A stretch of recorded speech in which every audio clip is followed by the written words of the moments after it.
Subscribe कीजिए TI Hindi YouTube channel को और इस बेल आइकन को दबाना बिल्कुल ना भूलें ताकि आपको नई वीडियोस की जानकारी मिलती रहे।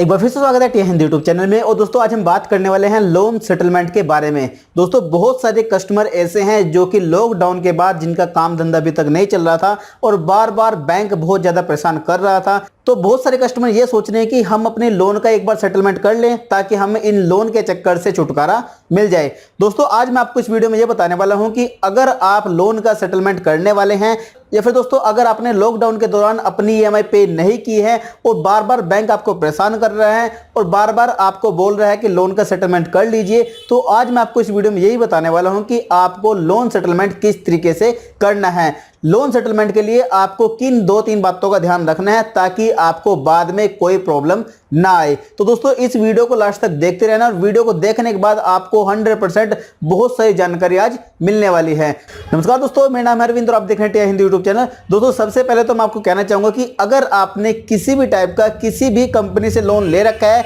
चाहे आपने इन एंड्रॉइड ऐप से भी लोन ले रखा है, किसी एनबीएफसी से लोन ले रखा है, चाहे किसी भी बैंक से आपने लोन ले रखा है और लॉकडाउन के दौरान आपने अपनी ईएमआई पे नहीं की, तो आपको बार बार कंपनी परेशान कर रही होगी। अब कंपनी आपके सामने 2 ऑप्शन रख रही होगी कि या तो आप अपनी ईएमआई रेगुलर पे कर देना या फिर उसका जितना भी बैलेंस बचता है उस सारे को पे कर देना, या फिर दोस्तों आप अपनी लोन का सेटलमेंट कर लीजिए। लेकिन दोस्तों यहां पर एक प्रॉब्लम है कि बहुत सारे कस्टमर अब लोन कंपनीज के साथ सेटलमेंट करने की सोच रहे हैं। तो अब जो कंपनीज प्रॉब्लम खड़ी कर रही है लोन सेटलमेंट के अंदर, सिर्फ वो एक बार बता देते हैं कि आपको इतनी तारीख को इतना अमाउंट पे करना है और उसके बाद आपका लोन का सेटलमेंट हो जाएगा और उसके बाद आपको कोई ईएमआई या फिर किसी भी टाइप का बैलेंस पे नहीं करना। लेकिन दोस्तों आपके साथ ये बहुत बड़ा धोखा कर रही है, बहुत बड़ा फ्रॉड कर रही है ये कंपनी। अगर आपको भी किसी भी कंपनी ने लोन सेटलमेंट के लिए ऑप्शन दिए हैं, ऑफर दिया है और आप भी उनके साथ लोन सेटलमेंट करना चाह रहे हैं, तो उनसे थोड़ा टाइम मांगिए। उनको बोलिए कि मैं अपने लोन का सेटलमेंट कर लूंगा,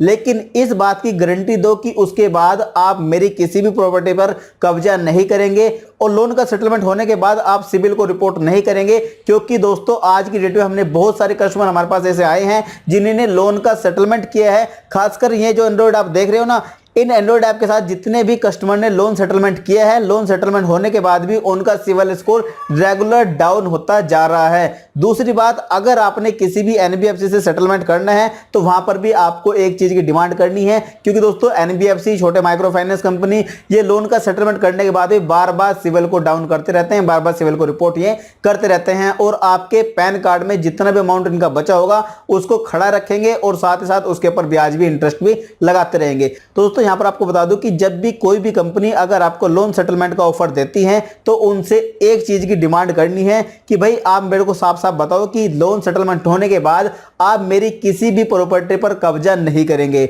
दूसरी बात, आप मेरे सिविल को रिपोर्ट नहीं करेंगे। दोस्तों यहां पर आपको बता दूं कि बहुत सारी जो कंपनीज है, खासकर एंड्रॉइड ऐप, ये साफ साफ आपको मना कर देंगे कि हम लोन सेटलमेंट कर लेंगे, लेकिन हम ऐसा कोई भी एफिडेविट आपको बनाकर नहीं देंगे जिसमें कि हम ये साफ साफ लिख दें कि हाँ भी हम सिविल को रिपोर्ट नहीं करेंगे। दोस्तों यहां पर आपको बता दूं कि जब तक ये लोन कंपनी, जितनी भी ये लोन कंपनी देख रहे हो ना, या फिर एनबीएफसी या फिर किसी के भी साथ आप लोन का सेटलमेंट करने वाले हैं, तो उनको एक बार साफ साफ बोल दीजिए कि भाई मुझे तो एक एफिडेविट चाहिए जिस एफिडेविट के ऊपर मेरा लोन अकाउंट नंबर लिखा होगा और कब आपने लोन लिए है, कब आपने क्लोज कराई है, कितना आपका इंटरेस्ट लगा है, कितना अमाउंट बच रहा था, कितने पेनल्टी थी, वो सब कुछ लिखने के बाद आप सीधा सीधा मेरे को लिख कर ये दीजिए एफिडेविट पे कि लोन के सेटलमेंट होने के बाद हम आपकी रिपोर्ट सिविल को नहीं करेंगे और लोन का सेटलमेंट होने के बाद हम आपको किसी भी टाइप की कोई भी हानि नहीं पहुंचाएंगे, खासकर सिविल स्कोर के अंदर। क्योंकि दोस्तों आज की डेट में इन लोन कंपनीज का इतना बुरा हाल चल रहा है कि लोन सेटलमेंट होने के बाद भी ये किसी भी टाइप की आपको राहत नहीं देती हैं और बार बार आपके सिविल को हिट करती रहती हैं।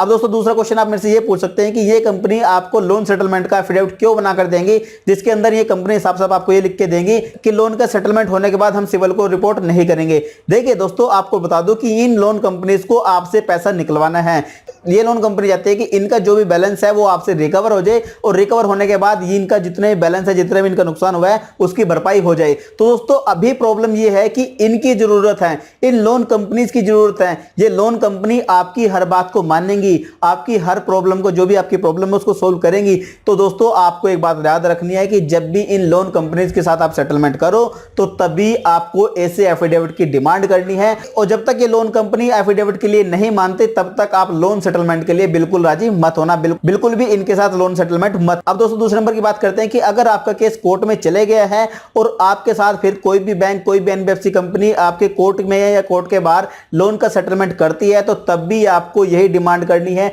तब भी आपको एफिडेविट की डिमांड करनी है। और अगर आपको कोई भी ऑनलाइन कंपनी के साथ आपको सेटलमेंट करना है तो तब भी आपको एफिडेविट की डिमांड करनी है और ओरिजिनल एफिडेविट की फोटो या फोटोकॉपी आपके साथ होनी चाहिए विद उस कंपनी के मोहर के साथ। जिस भी कंपनी से आपने लोन ले रखा है उस कंपनी की मोहर के साथ, डेट के साथ और उस मैनेजर का नाम के साथ आपको वहां पर लोन सेटलमेंट के अंदर आपको उस एफिडेविट पे सब कुछ यहां पे लिखवा लेना है, तभी आप इन कंपनी के साथ लोन सेटलमेंट करना। तो दोस्तों उम्मीद करता हूं आपको ये बात पता लग गई होगी कि अगर आपने कभी भी लोन सेटलमेंट करना है तो आपको किन बातों का ध्यान में रखना है। उम्मीद करता हूं दोस्तों आपको वीडियो जरूर पसंद आई होगी। अगर पसंद आए तो लाइक जरूर कर देना। और दोस्तों अगर आपके पास फिर भी कोई क्वेश्चन है, फिर सजेशन है तो नीचे कमेंट बॉक्स खुलिए यार, कमेंट बॉक्स में कमेंट कर देना, आपको साथ साथ क्लिक कर दिया जाएगा। इस वीडियो को देखने के लिए आपको बहुत बहुत धन्यवाद। अगली बार फिर किसी वीडियो में मिलेंगे, जब तक देखते रहिए हिंदी। जय हिंद, वंदे मातरम।